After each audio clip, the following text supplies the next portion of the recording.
This is the GMS Magazine podcast, a podcast all about role-playing games, board games, and the people who make them, sometimes also the people who play them. I am Paco Garcia, your host, and in this episode, this is the interview room, the show in which I am lucky enough to get together with some of the best people in the world of role-playing games and board games and ask them a ton of questions about their projects. Today, I have with me Jonathan Rowe. Jonathan was born in Derbyshire, but has come to love the wilderness of Scotland and the vast fens of East Anglia. He is a teacher and a writer who publishes ghost stories and his own RPGs. He's been making and playing RPGs his whole life.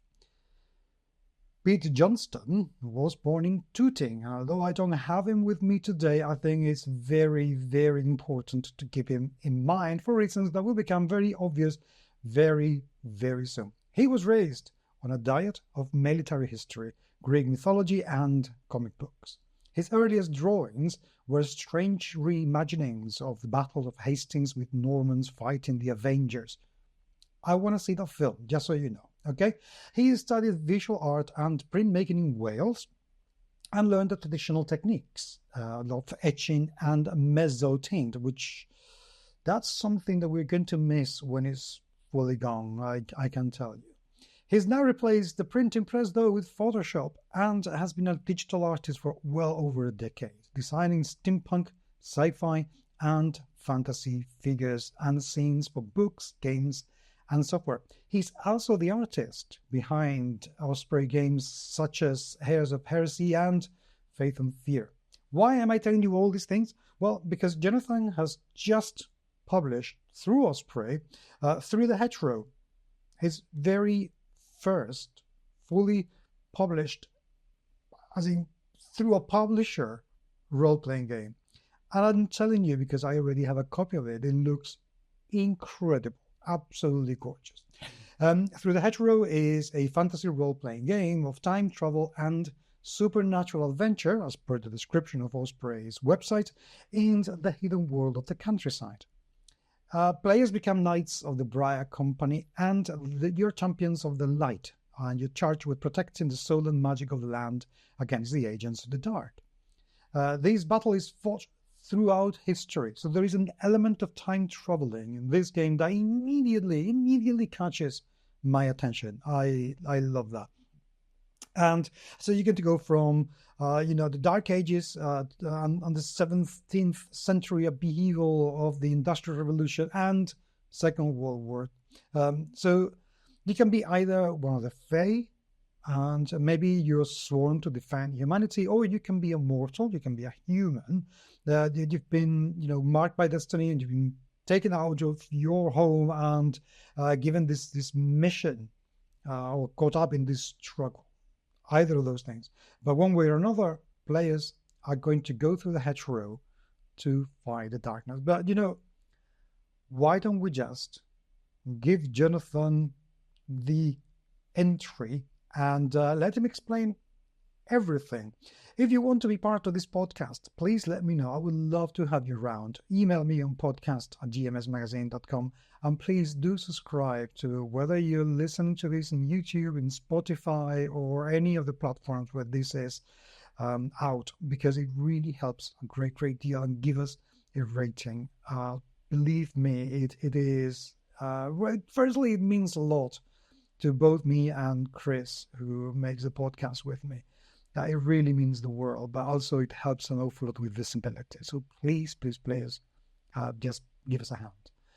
Now, without any further ado, well, here's Jonathan.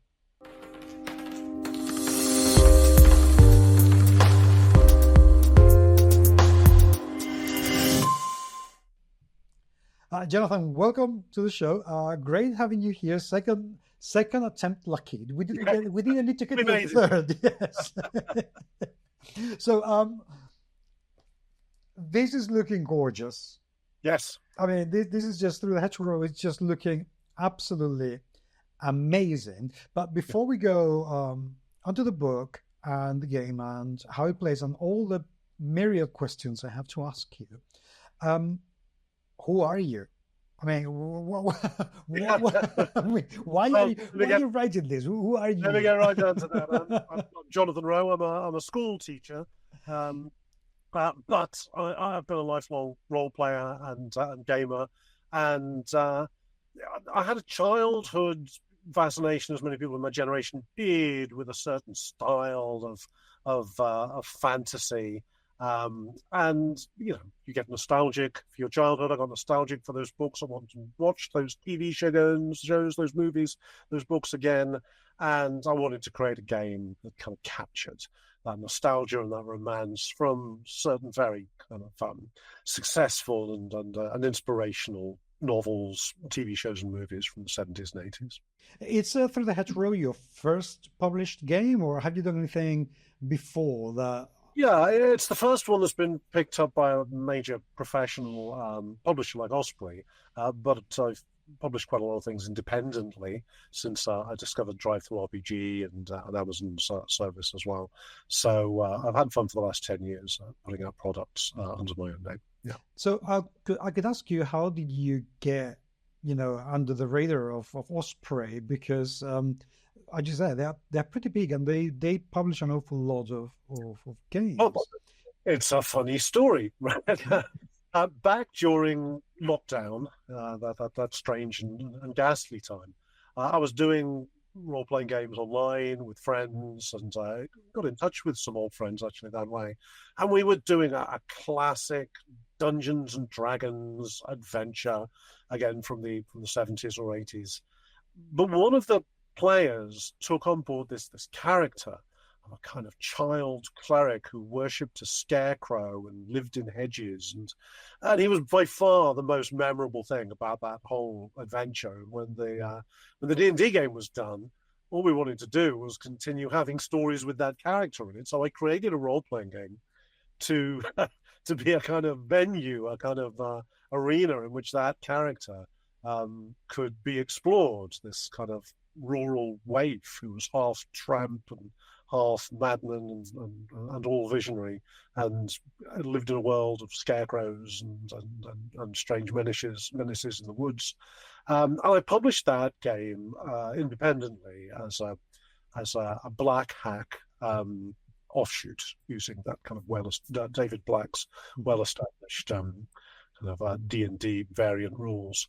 And Phil Smith of Osprey Games came across that. I think he'd already been following some of my other publications with interest, but he seized upon this one because it was novel in its setting. Everything else I'd done had been essentially variations on established genres, but he really liked the novelty of this odd take on the countryside and folklore, and reached out to me and said, "Can you adapt this into a product?" And it all began there. How has the project, worked for you? Because one thing is to do your own thing, and something completely different is to work on a book, on a game that is going to go with a big production value behind Yeah, it. What was yeah. it like for you? Well, I said about creating, I thought, let's just make it as difficult as possible. So I thought I would create a completely new RPG mechanic there. I was so full of pride and ambition. And that went through. That got torn up and thrown away, and I alienated my playtesters who got so fed up with me coming back to them and said, all those rules, I've pinned them. We're starting again. I think it went through 3 or 4 of those iterations. But eventually landed on something that was stable. I was very inspired by the role-playing game Blades in the Dark. Oh, yes. Yeah, that takes such an unusual approach to dealing with problems. It kind of bundles the entire situation together into one dice roll, and then spins out complications from that, rather than settling down into the plot of making saving throws and rolling to hit and rolling to damage and all of that. And I wanted something similar that would enable players to say, here's the total situation we're in, and have an interesting time navigating that, but without getting bogged down in trying to physically hit opponents and dodge opponents in a round by round sort of way. I also really wanted something that wouldn't be quite so focused on violence, that wouldn't be about combat, that you could do combat and you could play a violent character, but this is also a game in which you can play children who have passed through time and been sucked up into this strange destiny, or crazy old men, or tackling riddling wise women, or talking ravens, and that you can deal with problems with fragments of poetry, or crazy insights, or charm, or all sorts of your own imagination, really. That this mechanic would let you resolve a conflict without everything turning into a fight. Okay, that's enough, mouth-watering advancing of what the game is like. Tell us, please, what is Through the Hedgerow all about? Because there is a lot to unpack in there. Yeah, I mean, I've got to say, Osprey did a great job, as you say, with the packaging, and they've kind of given it this look of an 18th century broadsheet, and I provided all these odd bits of fiction to lead into each of the chapters, because it's the idea that you have been plucked out of your normal time and place and drawn into a cosmic war that is waging all around us. But whereas so many of these kind of cyberpunk games, or these urban horror games, have this secret war going on amongst the skyscrapers and the sewers of big, hideous, nihilistic 21st century cities, this one has the conflict going on in the forgotten byways and rooky woods of the countryside. That in fact the fate of mankind is going to be settled on country stiles and evening meadows and fairy circles in forgotten woods. And so there's a pleasant kind of bathos to that you're in somewhere that's deeply familiar and rather idyllic, and yet at the same time can become very dangerous if you take a wrong turn or linger in the meadows past sunset. I've only started to read the book. I've literally gone through about 15 pages and no more, because that's all the time I've had, and on my journey to work since I got the game. But one of the things that it's really intriguing me is the fact that it does sound like very idyllic, whatever you call it. The whole thing is just lush, and there is an air of innocence even to the whole thing, and yet there is also a massive level of darkness, and I'm not even going to say danger, but even possibility for horror within the game itself. How do you reconcile both? Because not many games manage to do that well. How have you done it? First of all, I will say that's fantastic perception that you were offering there. And that's exactly the balance and the ambiguity I was trying to create in the writing and in the style of the game. Absolutely. I mean, you play characters who are, in a sense, unkillable. The rule system doesn't really allow you to straight up die, although you could be removed from the adventure if things go very badly against you. So in that sense, you've got an immense freedom of action. And if you're playing a child's character, you're even more invulnerable. The power of your own innocence can be invoked to make sure that any bad situation doesn't work out so badly. Villains will capture you and drag you along with them, like the hobbits in the Two Towers. So in that sense, you're playing characters who are not going to face a grisly death. Yet at the same time, a doom is hanging over you, and every character begins with a doom that you roll or choose, and a doom die that gets larger and larger. And eventually this doom will come to pass. You know what it is when you create the character. Your doom might be that your heart is going to be broken and that you won't have the will to go on anymore. Or it might be that you're going to be horribly betrayed or imprisoned beyond all hope of rescue. Or something usually quite dark and grim like that, or possibly just settle down happily and turn your back on adventuring.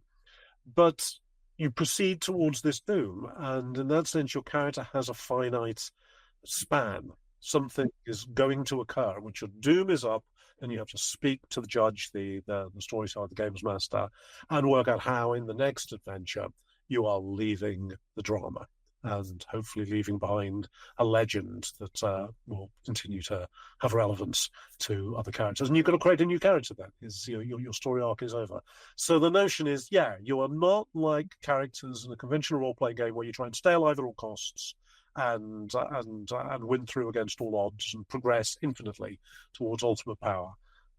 Instead, you're trying to manage your doom, and there's some mechanics there that will let you offset it if that's what you wish to do, and keep kind of kicking the can down the road, as the expression goes. But you can also find that it steals upon you very rapidly, and then you're looking for the way in which your character meets their tragic, bittersweet, brutal, or simply elegiac end. Yeah. You've mentioned the mechanics. Let's go through them, because what I've read of the mechanics thus far, it's not a D20 system, it's not a D100 system. This is new. You have quality dice. What are quality dice? Well, you have a die. You have three qualities, which is your might, wits, and charm, and those are all represented by a die. And I think this is an old enough mechanic. I seem to remember the Marvel superheroes role-playing game in the 80s had something like that going on. Your stats were dice, and the bigger the dice, the better you were. And I've adapted the Black Hack system where these dice can shrink and smaller or larger. So essentially, you've got a character sheet with a bunch of dice sitting on it, and you use these dice to do things. For most of the challenges that you get across, you make a simple check if you need to make something at all. And you pick one of the dice, and you can usually justify which dice, because pieces of equipment will have a die as well. Almost everything has a die attached to it. And you roll that die, you're trying to get the highest number you can. But when we get into what are called challenges, the big central dramas in an adventure, or at the climax, or at some important turning point, where there's a possibility of a lot of different outcomes and things are at stake, then there's a special system for that, for the challenge system, where you have to survive a certain number of threats, if you like. There's a piece of storytelling involving a series of crises.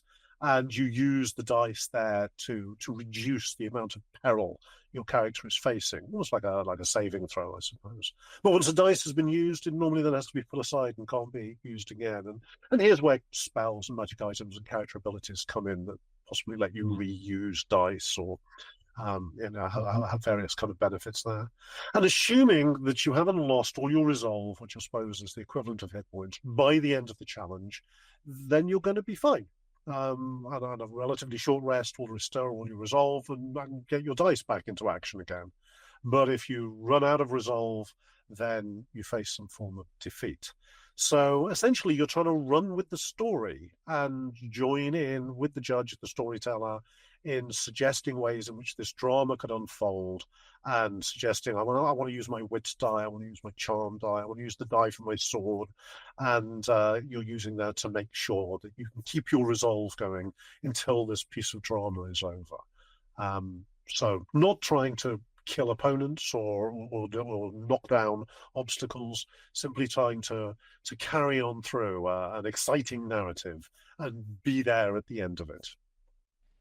Okay, I'm sorry. I did have a bit of a technical issue here where I literally forgot to connect the microphone.